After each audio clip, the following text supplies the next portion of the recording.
할렐루야. 예배 자리에 나와오신 모든 성도님들 주님의 이름으로 문안드립니다. 우리 주님 가르쳐 주신 기도 우리 찬양으로 고백하며 우리 1월 10일 주일 예배 하나님 앞에 올려드리겠습니다.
전능하사 천지를 만드신 하나님 아버지를 내가 믿사오며 그 외아들 우리 주 예수 그리스도를 믿사오니 이는 성령으로 잉태하사 동정녀 마리아에게 나시고 본디오 빌라도에게 고난을 받으사 십자가에 못 박혀 죽으시고 장사한 지 사흘 만에 죽은 자 가운데서 다시 살아나시며 하늘에 오르사 전능하신 하나님 우편에 앉아 계시다가 저리로서 산자와 죽은 자를 심판하러 오시리라.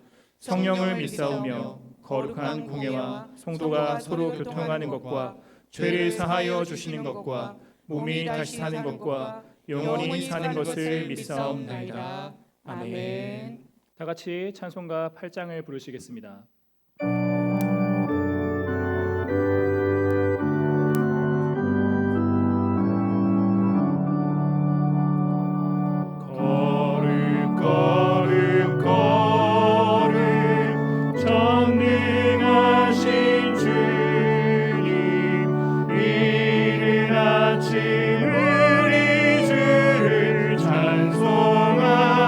찬송합니다.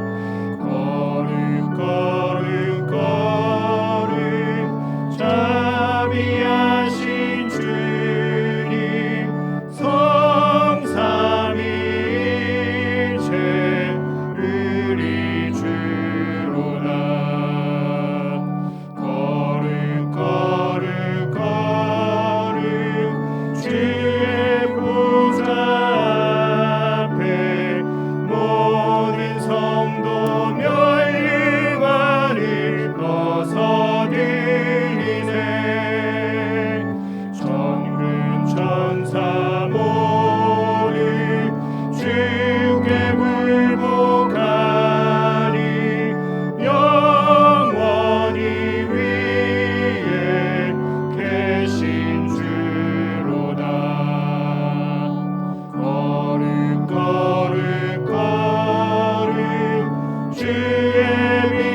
어느 때보다 힘든 현실 속에서 오늘 이렇게 새 두 번째 주일 예배를 드릴 수 있도록 여러 여건과 환경을 허락해 주신 주님의 무한하신 은혜를 찬송합니다. 몹쓸 전염병으로 인해 우리의 일상이 뒤틀리고 있지만 변함없이 우리와 동행해 주시고 때마다 위로해 주시니 감사합니다. 오늘 이 시간도 각자 처한 곳에서 비대면으로 예배드리고 있지만 우리의 중심을 아시는 주님, 부족하지만 저희들이 드리는 이 예배를 기쁘게 받아 주옵소서. 지난 한 주도 주님 주신 기적 같은 시간들을 너무나도 당연하게 여기며 부질없이 보내고 말았습니다. 세상적인 것에 마음 빼앗기고 때론 생각으로 때로는 말과 행위로 알고 모르게 지은 죄를 용서하여 주옵소서. 새해에는 우리의 삶의 우선순위를 하나님의 나라와 주님을 위한 것에 두게 하여 주옵소서. 하나님과 세상 사이에서 두 마음을 품고 갈등하지 않게 하시고 오직 하나님의 나라를 구하며 모든 시간과 물질과 에너지를 하나님을 향하여 사용하게 하여 주옵소서. 하나님께 집중하여 하나님 말씀 묵상하며 실천하는 데 더욱 열심을 내는 새해 되길 간절히 원합니다. 말씀 묵상하면서 주님과의 교제가 깊어지게 하시고 비록 비대면이지만 묵상한 말씀을 사랑하는 순응과 이웃과 성도들과 나누며 그 가운데 믿음의 교제가 아름답게 꽃피게 하여 주옵소서. 묵상이 습관이 되게 하시고 이를 통해 말씀의 지경이 날로 넓어지고 그 깊이가 더하게 하여 주옵소서. 어떤 자리에 있든지 삶의 현장이 예배가 되게 하시고 예배가 생활화되기를 간절히 원합니다.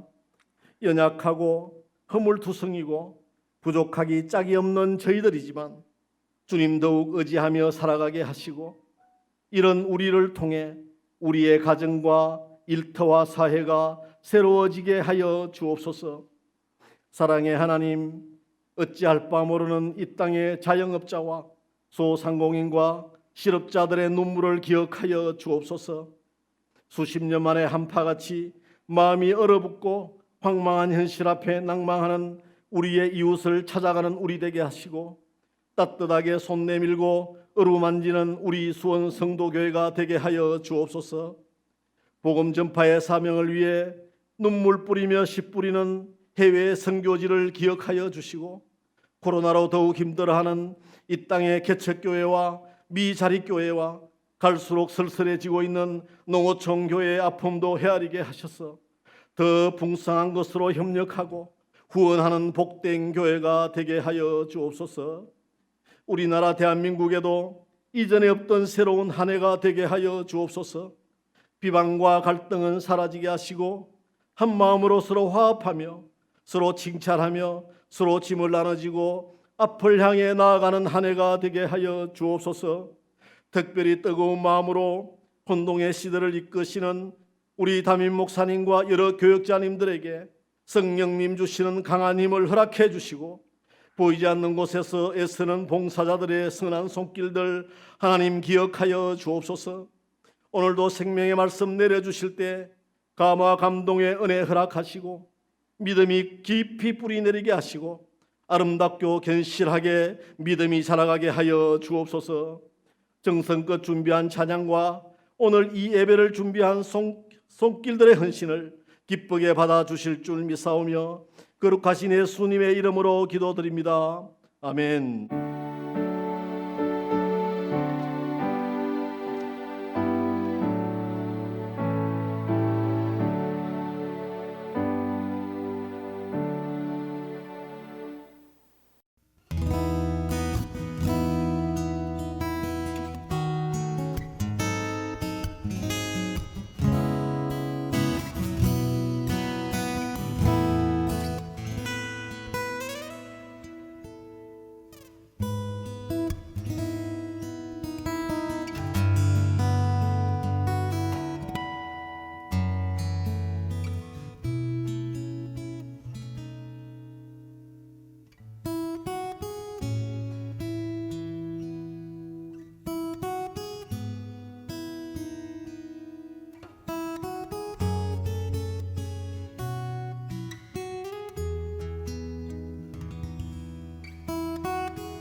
은혜로운 찬양 감사드립니다. 우리 교회 소식 나누겠습니다.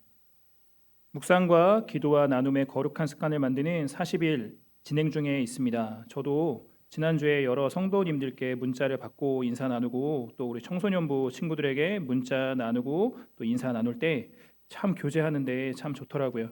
우리 40일을 다 채우시면 좋겠고요. 혹시 아직 시작하지 못하신 성도분 계시면 이번 주부터라도 시작하시면 좋겠습니다.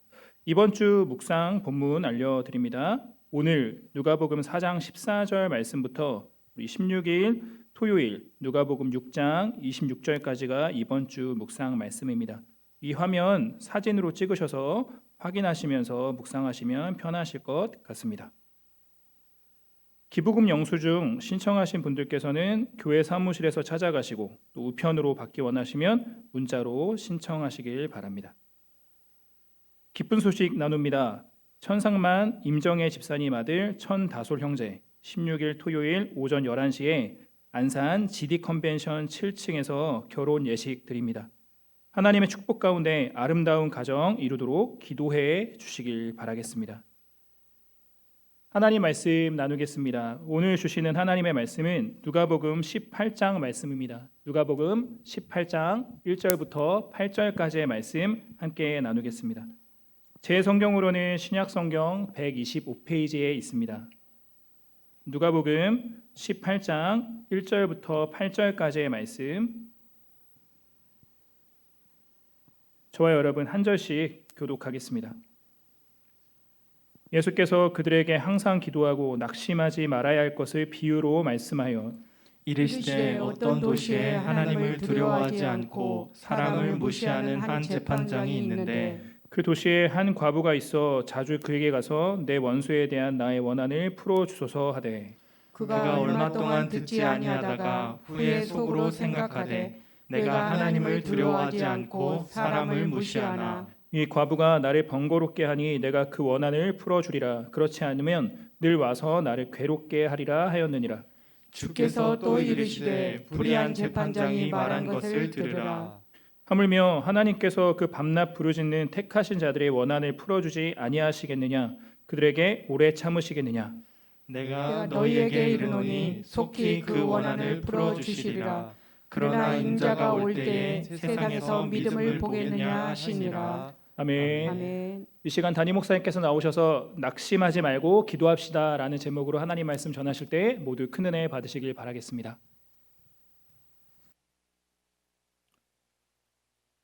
예수님은 앞으로 어려운 시절이 다가오면 기도하면서도 낙심하게 될 제자들을 격려하시기 위해서 오늘 본문의 비유의 말씀을 하셨습니다. 이 비유의 중심 인물은 재판장과 과부입니다. 그 중에 재판장은 어떤 인물입니까? 2절 말씀 보면 이르시되 어떤 도시에 하나님을 두려워하지 않고 사람을 무시하는 한 재판장이 있는데, 재판장의 임무는 뭡니까? 소송 당사자들의 주장과 증거와 정황을 잘 공정하게 살펴서 억울한 사람이 없도록 정의로운 판결을 내리는 것이죠. 그런데 이 재판장이 있는 나라는 유대 땅이에요. 이 나라는 하나님의 율법에 의해서 다스림을 받는 신정 국가니까 하나님의 뜻에 따라 정의로운 판결을 내리기 위해서는 재판장 자신이 하나님을 두려워하고 사람을 중시하는 사람이어야겠죠. 신정 국가인 유대 사회에서는 재판장이 하나님을 두려워해야 한다는 게 기본이에요. 구약 역대하 19장에 보면 여호사밧 왕이 재판장들에게 이렇게 말을 합니다.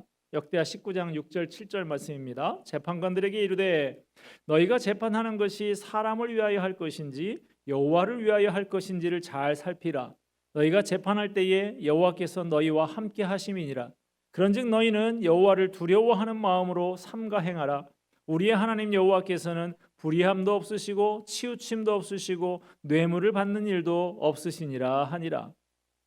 그러나 오늘 본문에 나오는 재판장은 하나님을 두려워하지도 않고 사람을 중시하지도 않는 사람이었어요. 이 재판장은 자신이 만유의 재판장이신 하나님께 심판받는다는 것을 생각하지 않는 사람이고, 사람들의 여론이나 인권에 무관심한 사람이에요. 이런 사람에게서 공정한 재판을 기대한다는 것은 쉽지 않죠. 이 사람이 이렇게 불의한 재판장이라는 것은 그 지역 사람들에게 알려졌을 뿐만 아니라 그 자신조차도 인정하고 있는 사실이었습니다. 4절 말씀 볼까요? 그가 얼마 동안 듣지 아니하다가 후에 속으로 생각하되 내가 하나님을 두려워하지 않고 사람을 무시하나. 보세요. 자기가 그런 사람이라고 스스로 인정하고 있잖아요. 이 사람이 지독하게 불의한 재판장이라는 것은 오늘 본문에 나오는 불쌍한 과부의 원한을 처리하는 데서도 드러나고 있습니다. 그는 처음에는 과부의 억울한 사정을 들어주지 않았어요. 4절에 그가 얼마 동안 듣지 아니하다가 라고 나오는데 여기서 얼마 동안은 헬라어로 보면 오랫동안이라고 하는 의미예요. 듣지 아니하다가는 듣고 싶어 하지 않았다 이 말이에요. 이 재판장은 오랫동안 억울한 과부의 소송 사건을 처리하기 싫어했다는 것입니다. 이 재판장은 과부의 요구가 정당하다는 것을 알면서도 처리해 주지 않았다는 거예요. 왜일까요? 아마 이 재판장은 과부가 힘도 없고 돈도 없고 백도 없어서 당연히 자기에게 뇌물을 줄 형편이 못 된다는 걸 알았을 거예요. 그래서 무시하고 처리하지 않았을 것입니다. 구약성경은 오래전부터 이런 일이 벌어지고 있는 현실을 개탄스럽게 지적하고 있습니다. 이사야 1장 23절 말씀 보면 내 고관들은 패역하여 도둑과 짝하며 다 뇌물을 사랑하며 예물을 구하며 고아를 위하여 신원하지 아니하며 과부의 송사를 수리하지 아니하는도다. 자, 이 불의한 재판장의 관내에 한 여인이 살고 있었어요. 그녀는 과부였습니다. 과부라는 사실 자체가 이미 힘이 없고 의지할 데 없이 소외된 사람이라는 것을 말해줍니다. 외로운 여자였어요. 정서적인 고통을 안고 있었던 사람임에 틀림이 없습니다. 경제적으로 그리고 정신적으로 이중의 고통을 받고 있었던 여인이에요. 힘 있는 사람들에게 억울한 일을 당한 과부가 재판장에게 찾아갑니다. 그녀의 억울한 원한을 풀어달라고 간청을 합니다. 그러나 이미 언급한 대로 이 재판장은 불의한 사람인지라 과부의 억울한 사연을 제대로 들으려고 하지도 않았어요. 그런데도 과부는 자기를 문전박대하는 재판장을 끈질기게 계속 찾아갑니다. 그냥 찾아가는 정도가 아니라 재판장이 번거롭다고 느끼고 괴롭다고 느낄 정도로 집요하게 찾아가서 호소를 했습니다. 5절 말씀 볼까요? 이 과부가 나를 번거롭게 하니 내가 그 원한을 풀어주리라. 그렇지 않으면 늘 와서 나를 괴롭게 하였느니라. 마침내 끈질기게 물고 늘어지는 과부의 집요한 요구에 재판장이 두 손을 들고 사건을 처리해 줍니다. 갑자기 하나님을 두려워하는 마음이 생겼다거나 과부를 불쌍히 여기는 마음이 생겨서 그런 건 아니었어요. 자꾸 찾아와서 귀찮게 구니까 그걸 피하려고 원한을 풀어줬다는 거예요. 본문 7절 8절에 오늘 비유가 주는 교훈이 나오고 있습니다. 7절 8절 보겠습니다. 하물며 하나님께서 그 밤낮 부르짖는 택하신 자들의 원한을 풀어주지 아니하시겠느냐? 그들에게 오래 참으시겠느냐? 내가 너희에게 이르노니 속히 그 원한을 풀어주시리라. 불의한 재판장도 과부의 원한을 풀어주는데 하물며 하나님께서 자기 백성의 부르짖는 기도를 들어주시지 않겠냐는 거예요. 재판장은 불의한 사람이지만 하나님은 정의로우신 분입니다.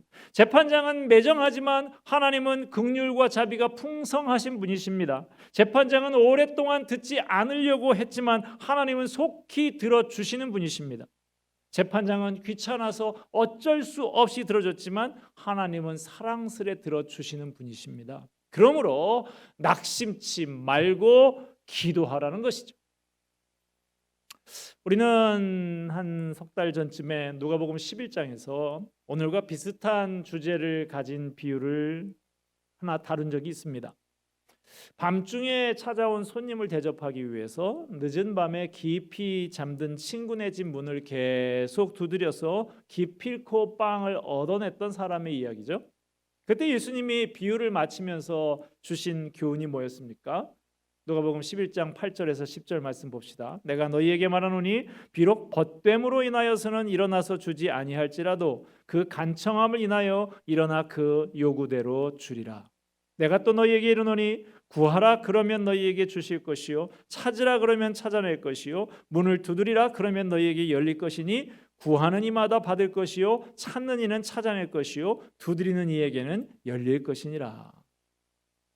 구하고 찾고 두드리라는 말은 세 종류의 기도를 말하는 게 아니라고 말씀드렸습니다. 받을 때까지 기도해라. 찾을 때까지 기도해라. 열릴 때까지 계속 끈질기게 기도하라는 말이라고 그랬어요. 이미 이런 교훈을 주셨는데 비슷한 주제를 가진 비유를 오늘 또 다시 말씀하시는 이유는 뭘까요? 오늘 본문을 시작하는 1절에 그 의도가 무엇인지 분명히 나와 있습니다. 1절 말씀 봅시다. 예수께서 그들에게 항상 기도하고 낙심하지 말아야 할 것을 비유로 말씀하여. 항상 기도하고 낙심하지 말아야 한다. 바로 이게 예수님께서 이 비유를 통해서 말씀하고자 하는 교훈입니다. 왜 이런 교훈이 필요했을까요? 이 말씀의 앞뒤 문맥을 보면 예수님이 이 말씀을 하시는 시점에는 예수님과 유대 교권주의자들 사이에 마찰이 점점 더 심해지고 있었어요. 그리고 그 결과 예수님이 급기야 십자가에 달려 죽으시는 데까지 이르게 됩니다. 그러면 그 예수님을 믿고 따르던 제자들은 어찌 되겠어요?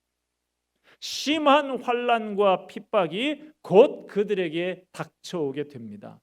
예수님은 그걸 내다보시면서 오늘 말씀을 하고 계시는 거예요. 제자들이 다가올 환난과 핍박 속에서도 당황하며 낙심하지 말고 기도로 이겨내라고 미리 예방 백신을 맞춰 주시는 심정으로 말씀하시는 것입니다. 여러분 어떻습니까? 요즘 우리는 전에 경험해보지 못한 어려움을 경험하고 있습니다. 요 며칠 좀 줄어들고는 있습니다만은 여전히 코로나 바이러스의 감염 위험이 상존하고 있습니다. 우리 교회 같은 경우는 방역 조치를 철저하게 하고 있습니다만은 그렇지 못한 몇몇 교회들 또 인터컵 같은 그런 세대주의적인 선교 단체 때문에 집단 감염이 생기면서 기독교에 대한 사회의 비난이 거센 현실입니다. 속히 이런 상황이 종식될 수 있게 해달라고 기도하지만 때로는 하나님이 불의한 재판장처럼 과부와 같이 절박한 우리에게 무관심하시고 외면하시는 것처럼 느껴지기도 합니다. 우리는 하나님의 나라가 임하시옵소서 하면서 늘 기도드리지만 이 세상은 우리가 기도하는 하나님 나라의 모습과는 다른 모습으로 점점 더 병들고 썩어 들어가는 것만 같은 현실입니다. 기도하지 않는 사람은 기대하는 게 없으니까 낙심할 일도 없지만 기도하는 사람은 응답을 기다리고 있는데 바라는 응답과 반대의 환난과 역경이 계속될 때 낙심하기 쉬운 것이죠.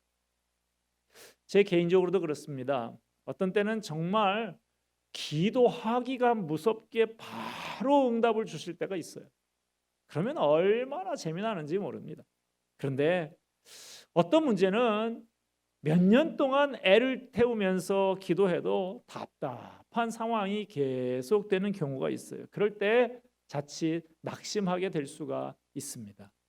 그러나 바로 그때야말로 우리의 신앙을 점검할 수 있는 기회입니다. 여러분, 티백을 겉에서 보면 그 속에 무슨 차가 들어있는지 잘 알 수가 없지요. 그러나 뜨거운 물에다가 담가 보면 그 안에 뭐가 들어있는지 잘 알 수가 있게 됩니다. 일이 잘 풀리고 편안할 때는 잘 모릅니다. 어려움을 겪어봐야 내 미천이 다 드러나게 되는 것이죠. 어려운 문제를 만나고 환난이 닥칠 때 진정 내가 누구인지 드러나게 되는 것입니다. 내 실상이 드러나고 내 믿음의 수준이 드러나게 됩니다. 하나님은 그 실상을 보게 하시기 위해서, 그리고 거기서 깨달음을 얻고 우리의 믿음이 한 단계 성장하게 하기 위해서 모른 척 잠잠히 침묵하고 계시는 것입니다. 아직 믿음이 성숙하지 못한 사람은 하나님께 드리는 모든 기도에는 예스라고 하는 응답만 있다고 생각해요. 그래서 기도했는데 하나님께서 들어주시지 않는다고 금방 실망하고 낙심해 버립니다. 그리고 성숙하지 못한 믿음을 가진 사람은 우리가 하나님의 뜻을 모두 이해할 수 있다라고 생각을 합니다. 그러나 우리의 짧은 머리로 어떻게 하나님의 뜻을 다 이해할 수 있겠어요? 그러다 보니 이런 사람에게는 하나님에 대한 여러 가지 오해와 원망이 생기게 되는 것이죠. 어린아이가 엄마에게 칼 달라고 조른다고 해서 여러분 칼을 냉큼 주십니까? 안 돼, 그러죠. 안 된다고 해서 응답하지 않은 게 아니죠. 또 그 안 돼는 영원히 안 된다는 뜻도 아니에요. 아이에게 칼을 줘도 그 아이가 그 칼을 안전하게 사용할 수 있다고 판단이 되면 그때는 줍니다. 그런 의미에서 그 안 돼는 기다려의 의미일 수도 있어요. 대신에 엄마는 아이에게 장난감 칼을 주기도 하고 초콜릿을 주기도 하고 하는 것이죠. 우리의 기도의 응답, 예스만 있는 것이 아니라 예스도 될 수 있고 노도 될 수 있고 또는 기다려, wait, 이것도 될 수 있어요. 그거 말고 이게 더 낫지 않냐? 라고 하실 수도 있어요. 이걸 깨달아 아는 사람이 성숙한 믿음의 사람인 것입니다. 로버트 슐러 목사님은 이렇게 말씀하셨어요. 하나님은 우리에게 때로는 노라고 하신다. 우리의 생각이 잘못된 것일 때 no. 우리의 생각이 최선이 아닐 때 no. 그것이 본인에게는 도움이 돼도 다른 사람에게는 문제를 일으킬 때 no. 또 하나님은 우리에게 때로는 천천히라고 하신다. 만약 우리가 손가락만 까딱 해도 하나님이 항상 응답하신다면 어떻게 되겠는가? 하나님이 우리의 주인이 아니라 우리의 종이 되고 마는 것이다.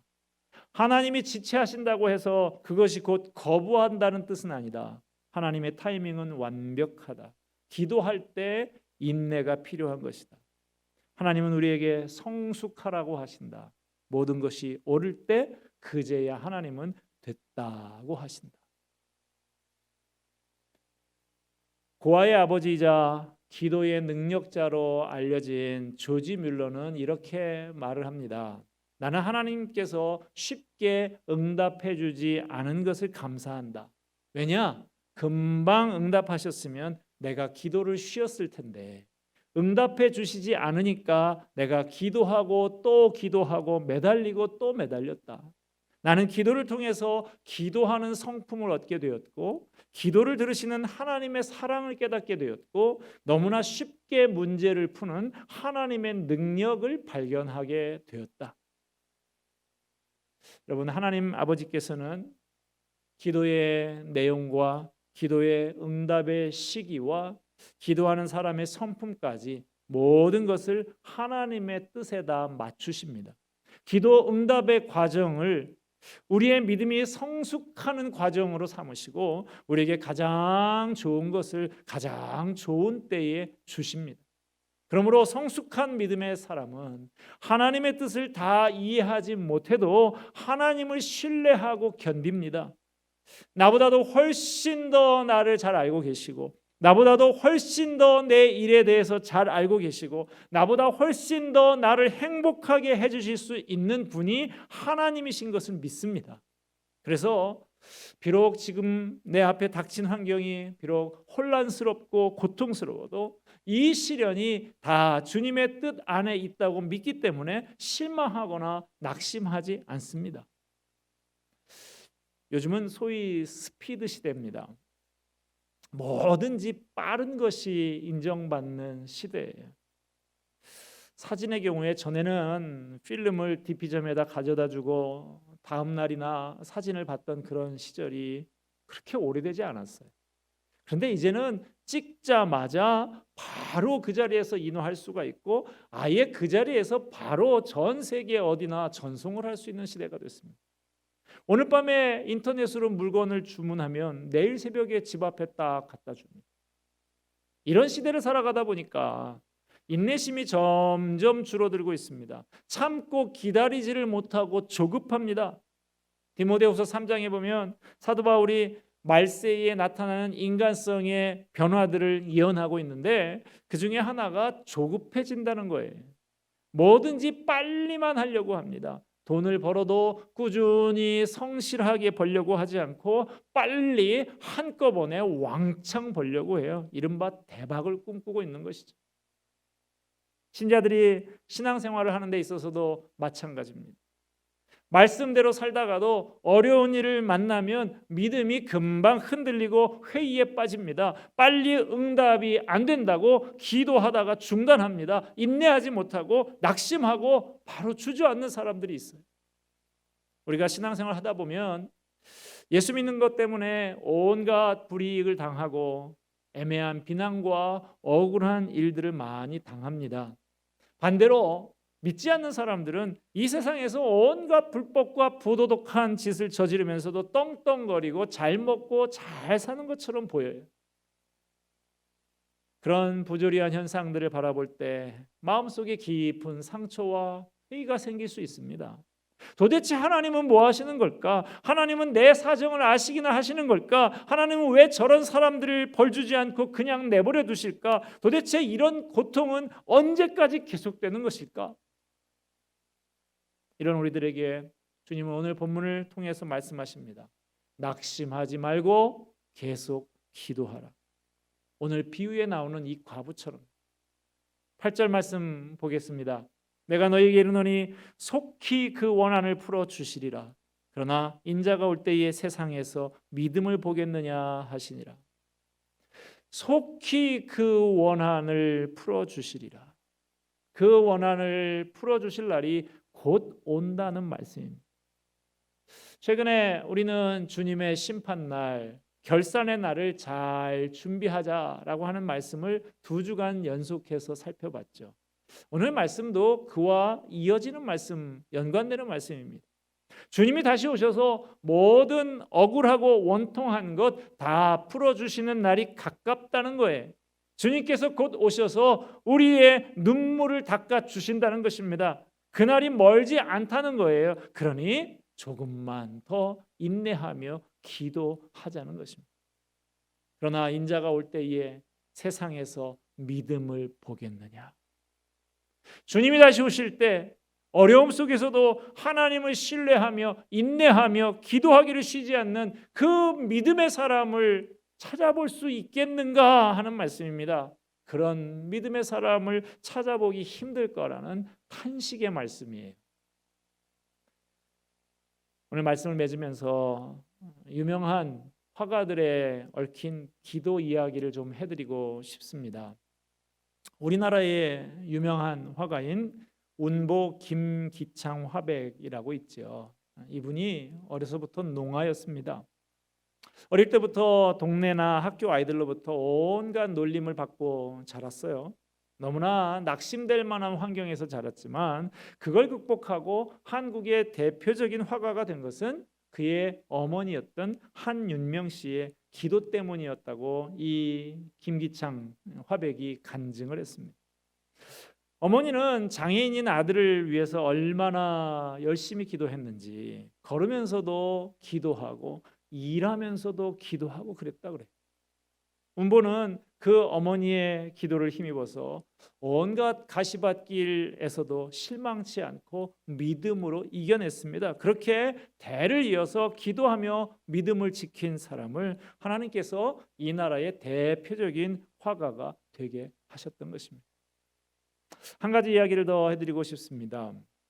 알브레이트 듀러라고 하는 독일 르네상스 시기의 화가가 있습니다.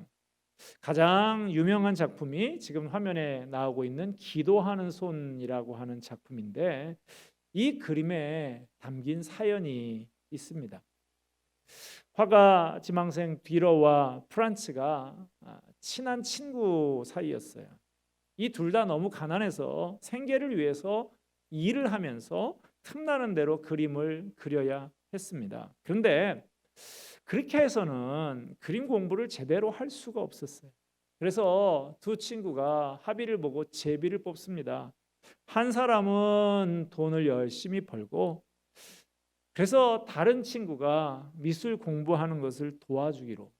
그래서 제비를 뽑았는데 이 프란츠라고 하는 친구가 일에서 뒷바라지를 하게 됐고요. 뒤로는 유명한 화가 밑에서 그림을 배워서 화가가 되고 돈도 제법 벌게 됐어요. 뒤로는 이제 자기가 친구를 미술학교에 보내야 될 차례다라고 하면서 고향으로 돌아왔습니다. 내 친구를 찾아간 뒤로가 창문을 통해서 프란츠가 무릎을 꿇고 두 손을 모아서 하나님께 기도하는 모습을 보게 됐어요. 이 프란츠가 이렇게 기도를 합니다. 주님, 제 손은 험한 일을 하다가 많이 다치고 굳어서 이제 그림을 그리기는 어려운 손이 되었습니다. 제 친구 뒤로, 그 친구가 제 목까지 더해서 주님의 영광을 위해 아름다운 그림을 그릴 수 있도록 해주세요. 이 광경을 창밖에서 본 뒤로는 북받치는 감정을 참으면서 그 자리에서 연필을 꺼내서 자기를 위해 희생하며 상처투성이가 된 손으로 기도하고 있는 친구의 손을 정성스럽게 스케치를 했습니다.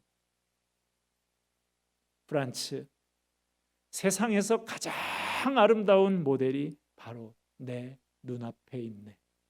이렇게 해서 뒤로의 유명한 작품 기도하는 손이 탄생하게 되었다는 것입니다.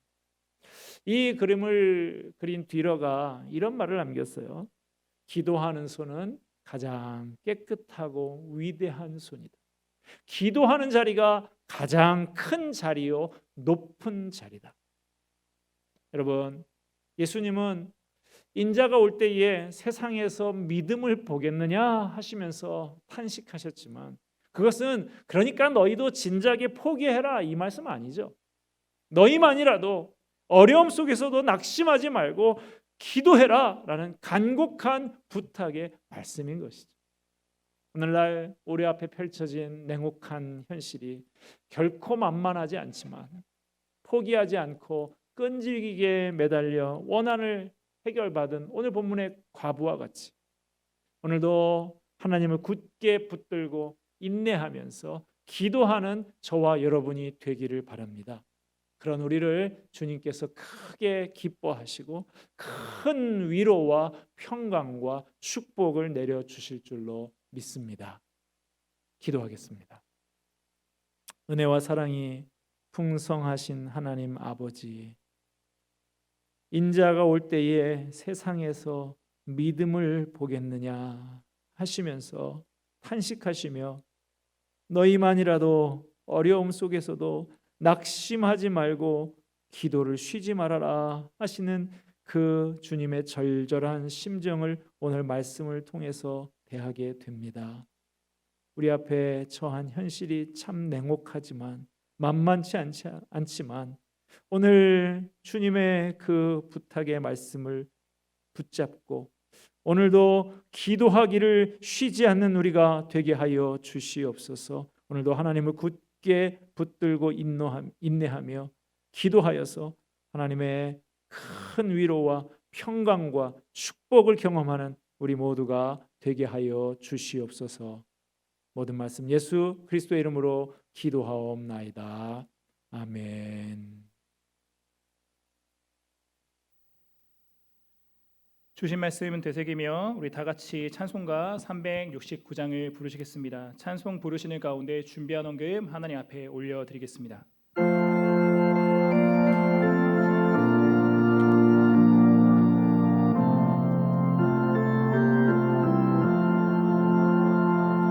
죄짐 맡은 우리 그리스도 어찌 좋은 친구지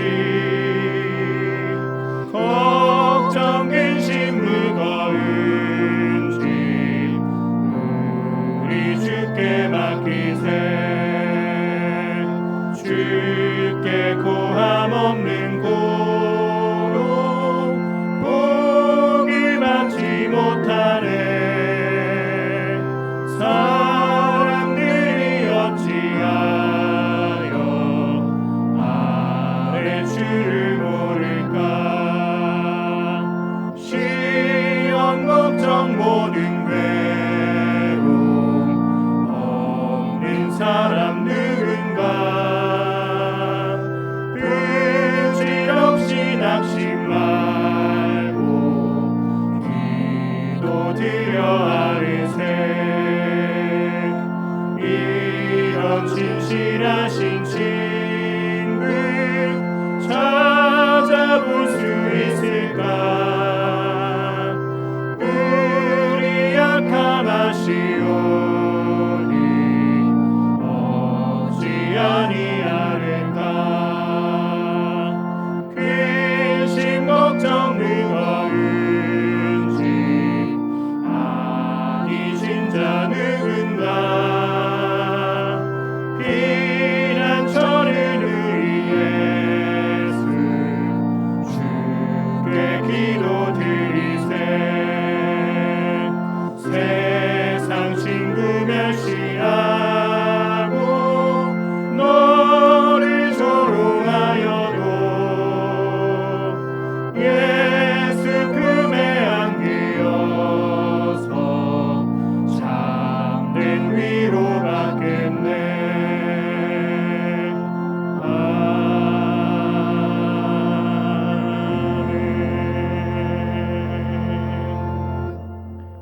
하나님 아버지, 오늘 주신 말씀 마음에 새기며 주께서 하신 약속의 말씀 믿음으로 붙들고 항상 기도하고 낙심하지 않는 우리 되기를 소망합니다. 밤낮 부르짖는 택하신 자들의 기도의 제목을 주께서 다 아시며 그 상한 심령을 회복하시고 위로하길 원하심을 깨닫고서 그 주님의 마음으로 인해서 새 힘 얻어 다시 일어나서 힘차게 살아가는 우리 되게 하여 주시옵소서. 마음과 정성 모두 헌금 올려드립니다. 주님 받으시사 영광 거두어 주시며 이 물질 통하여 귀한 일들 일어나게 하여 주시옵소서. 헌금 올려드리며 또 말씀드리며 품은 우리의 결단의 고백들과 마음의 소망들과 기도의 제목들을 올려드립니다. 이 기도 제목들 하나도 땅에 떨어지지 아니하고 고백한 그대로 이루어지는 축복 허락하여 주시옵소서. 우리의 삶에 결핍이 있는 곳들 우리 주님 다 아실 줄 믿습니다. 손대어 주시사 회복 있게 하여 주시고 다시 부흥케 되게 하여 주시고 날마다 형통을 누리는 우리 복된 삶들 되게 하여 주시옵소서. 우리들의 한 주간의 삶을 주님께 의탁드립니다. 날마다 큐티하며 주님과 친밀하게 교제하고 성도의 아름다운 교제를 이루는 우리의 교회 되기를 간절히 바라오며 모든 말씀 우리 주 예수 그리스도를 받들어 기도드립니다. 아멘. 우리 성도여다 함께 104장 부르신 후에 담임 목사님의 축도로 모든 예배 마치겠습니다.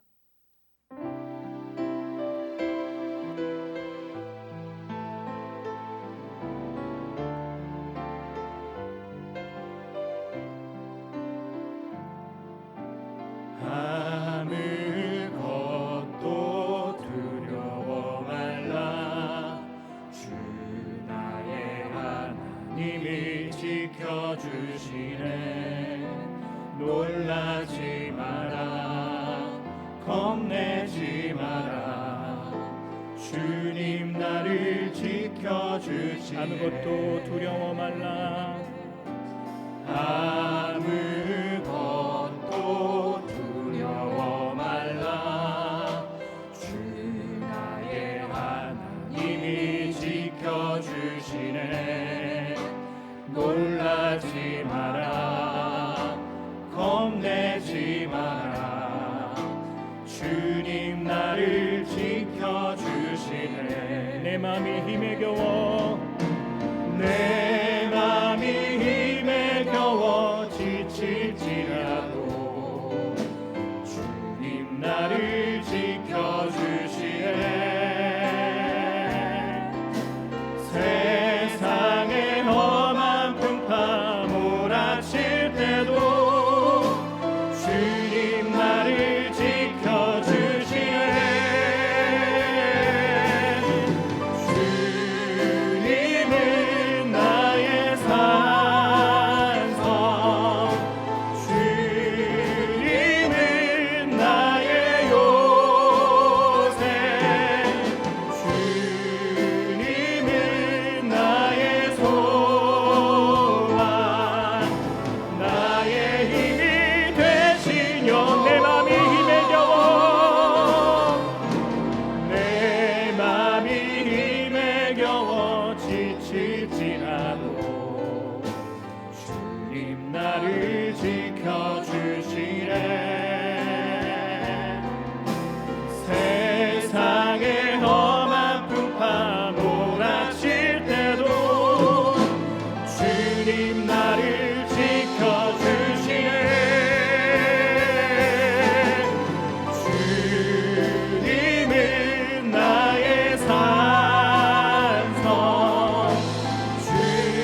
우리에게 낙심하지 말고 기도하라 하시는 예수 그리스도의 은혜와 하나님 우리 아버지의 크신 사랑과 성령님의 감화 감동 위로 교통하심이 냉혹한 현실 가운데서도 포기하지 않고 과부와 같이 그렇게 매달려 기도하기를 쉬지 않기를 원하는 모든 주의 백성들 머리 위에 영원토록 함께 있을지어다.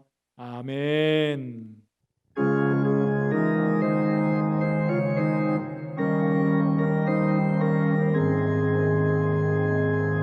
살아계신 주 나의 참된 소망 걱정 근심 전혀 없네 사랑의 주의 갈 길 인도하니 내 모든 삶의 기쁨 늘 충만하네.